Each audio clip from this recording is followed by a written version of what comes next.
I would like to make a box, and I'm going to make a box to hold these Post-it note pads so they don't make a stack over on the paper drawers.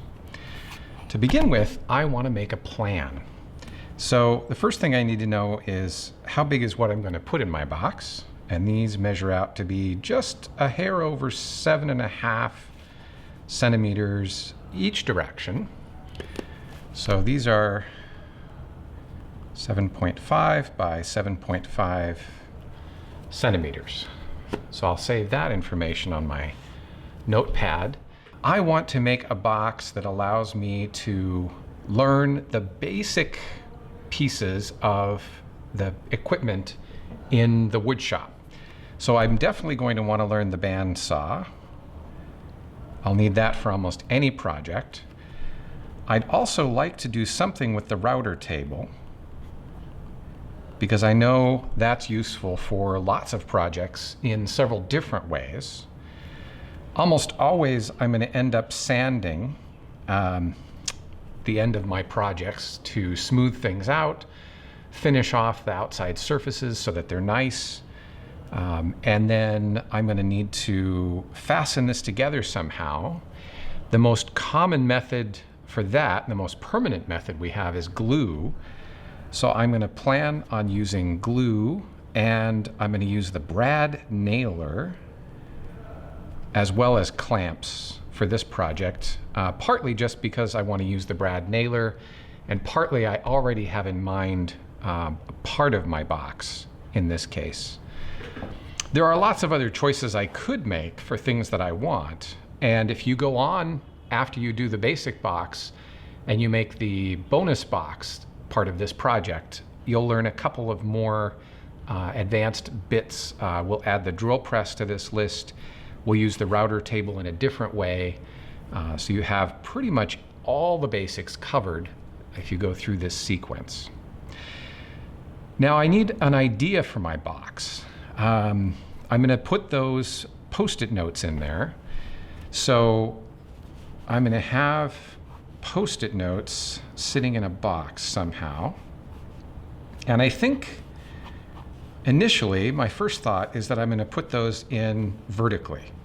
I'm going to have a whole bunch of Post-it note packages sitting inside the box vertically. So I'm going to want a box that goes this way.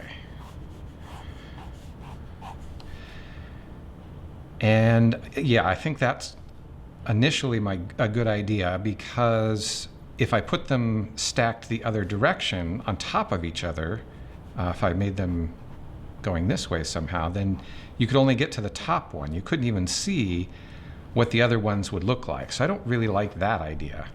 This idea with the verticals, I like initially already.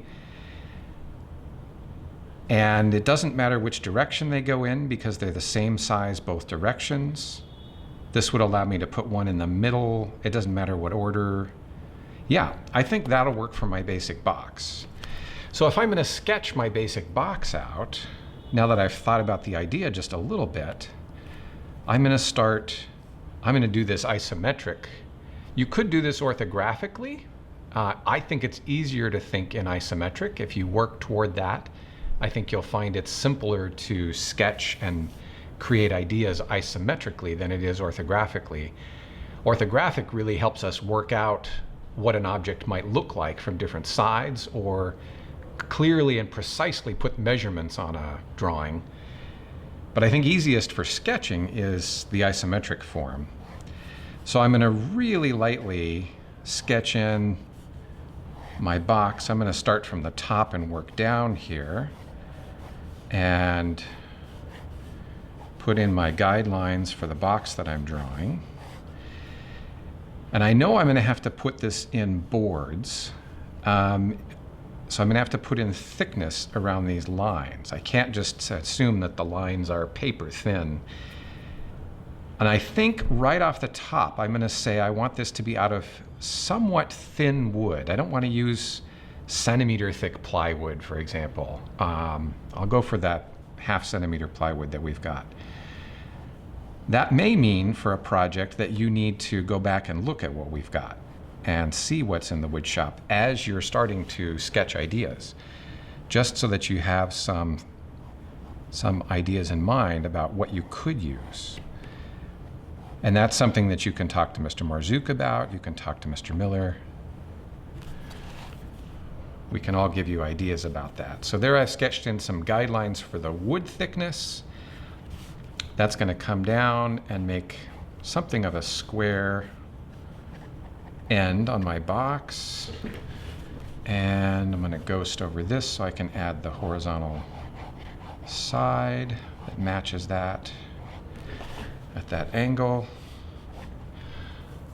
All right, and you can probably barely see this, but that's very much on purpose. I want this initial sketch to be very, very lightly done in order to work out how these pieces of wood come together at the joints. This is the part I'm thinking about now. My tools that I have available are the bandsaw, the router table. Sanders aren't really going to help with joints. Glues and brad nailers are going to come at the end. But I'm thinking about the glue a little bit, thinking I need more surface to do the gluing with. I want my corners to do more than just butt up against each other.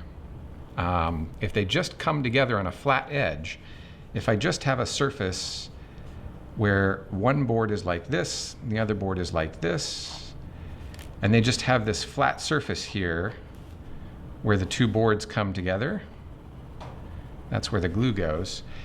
One of the problems is that this board can shift any direction here, and it can do that at either end of the board. It could do it up here, it could do it down here. It's got all kinds of wiggliness in this board.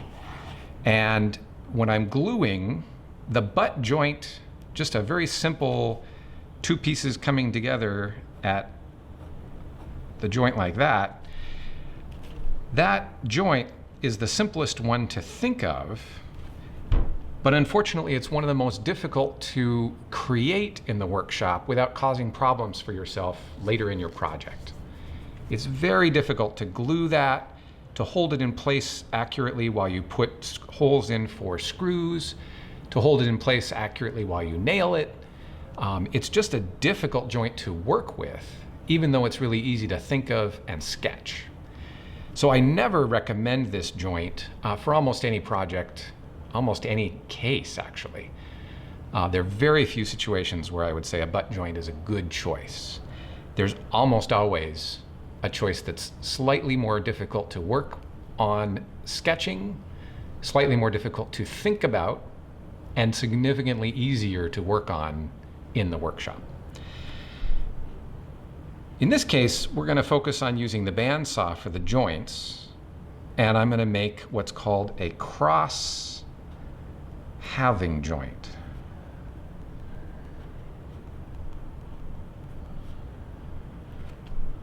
This may, depending on who's looking at it, also be called a box or finger joint with just a couple of tabs or fingers, depending on how you're referring to it. And what I'm going to do is I'm going to take this end piece and I'm going to cut it halfway down. So we're going to go right about here. I'm going to draw in a guideline for both sides. And then I'm going to sketch that guideline backwards because that's going to need to go on the other two boards as well, or the other four boards really. So this piece on the end here is going to come down halfway on this side and then in. And on this end, it's going to come down halfway on the bottom half.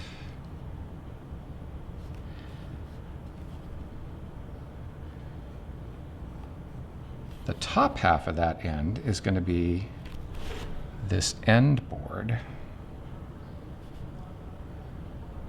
or side board, not end board, sorry.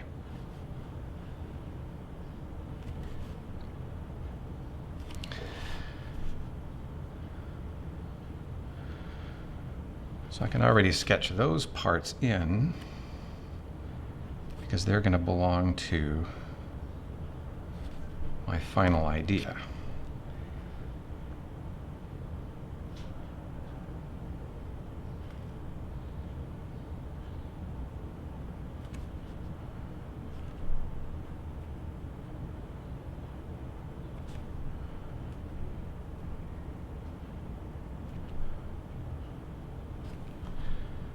So hopefully that's relatively clear. What I'm talking about is an end piece that looks a little bit like a zigzag. So it's got a part that sticks out on the top left here and the bottom right here. And those two are going to interlock with the two end pieces, which are also shaped the same. So I'm going to need two pieces like this. Hang on. Am I going to need two pieces like that? I better draw the rest of it in before I'm sure of that. So the side piece then is going to stick out all the way on this end, because it doesn't stick out all the way on this end.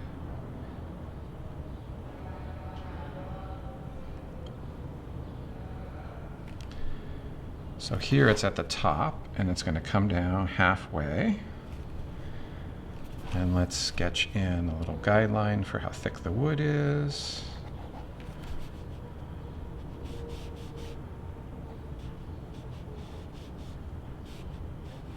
So it's going to come down about halfway, come in just the thickness of the wood, and then the bottom half of it is going to stick out down here. And again, thickness of the wood is here. So that's going to come down to this corner.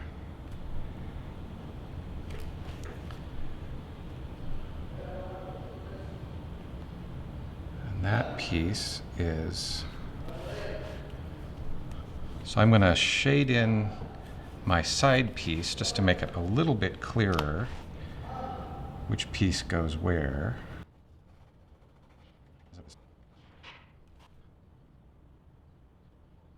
So there's my side piece now. It has an inset missing part right at the top here, just like the drawing, and a part that sticks out on the bottom. And on the opposite side, it's the same. The top sticks out and the bottom doesn't. That means the back piece is going to be the opposite of the front piece. The same, but mirrored. It's going to stick out to the right-hand side instead of the left-hand side. And the bottom is going to stick out to the left-hand side instead of the right-hand side. So it's the mirror of the front. So really, this is going to be times 2. I'm just going to flip 1 to make it in the back. And the sides are going to be the same. They're also going to be mirrored.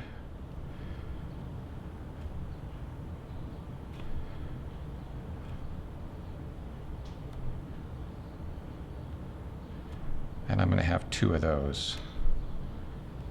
So let's finish sketching in bits here.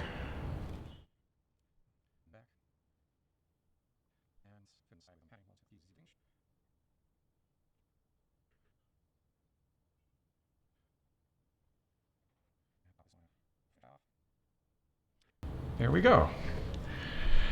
I'm also going to need a bottom on this, so I need to think about where's the bottom going to fit and how is it going to attach. And this is where I was thinking of the glue and the brad nailer. I'm thinking I want a very thin bottom on this. I'll use some of the millimeter thick plywood for that, or maybe even MDF if we've got a scrap piece in there that's the right size. And I'll just put glue around the edge and then brad nail it on for the bottom. I can do the same if I want a top, and then I could use a trick. I can glue it on, make a complete cube out of it, and then use the bandsaw to cut the top and make a top out of this. In that case, I just need to figure out how much extra do I want vertically built into my box so that I can create a top out of it. How high do I want that to go? Is there anything left that I need to think about? I've thought about these joints, all 4 corners. Those are going to be the same. I'm going to do that with the bandsaw. And then I'm going to put it together and glue it. The bottom and the top I can just use really thin plywood and glue on with the brad nailer.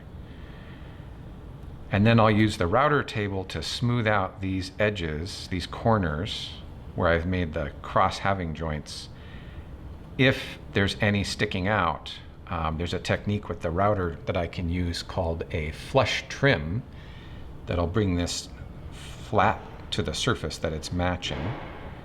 Then I can sand the whole thing at the end. So I think we've thought of everything in terms of the construction of the box. I need sizes for my pieces, and I've got 3 different pieces that I need to figure out. This is going to be the top and the bottom, and I need 2 of those. Top and bottom, sides, and ends. So this is going to be my cut list, my list of what is it that I need to cut from wood. So let's zoom in a little bit here. Now I know that my paper is 7.5 centimeters tall by 7.5 wide. I want a little bit of room in there so that it's easy to put them in and out, and so that fingers have a little bit of room to get in and grab them. So I probably want to make this at least 8 centimeters high. I think this is going to be 8 centimeters high, seems just about right to me. And then I think it needs to be a little more than that in order to get fingers in. So I think it's going to have to be at least a 0.5 centimeter on either side. Let's make it 8.5 centimeters wide.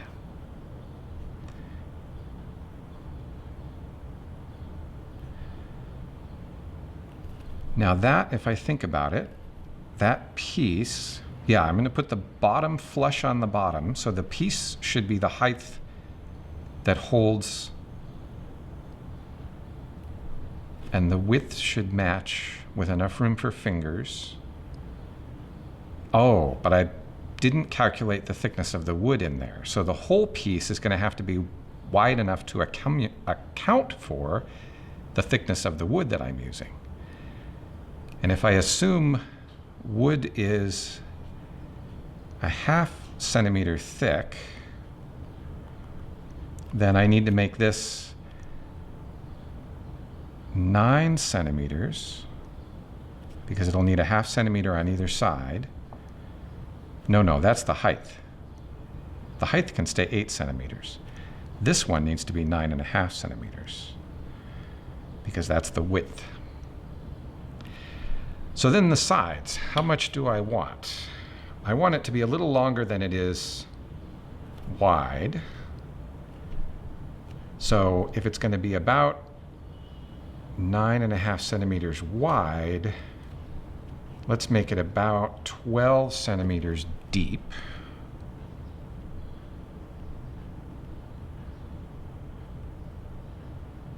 And this one is the same height. So that's still 8 centimeters.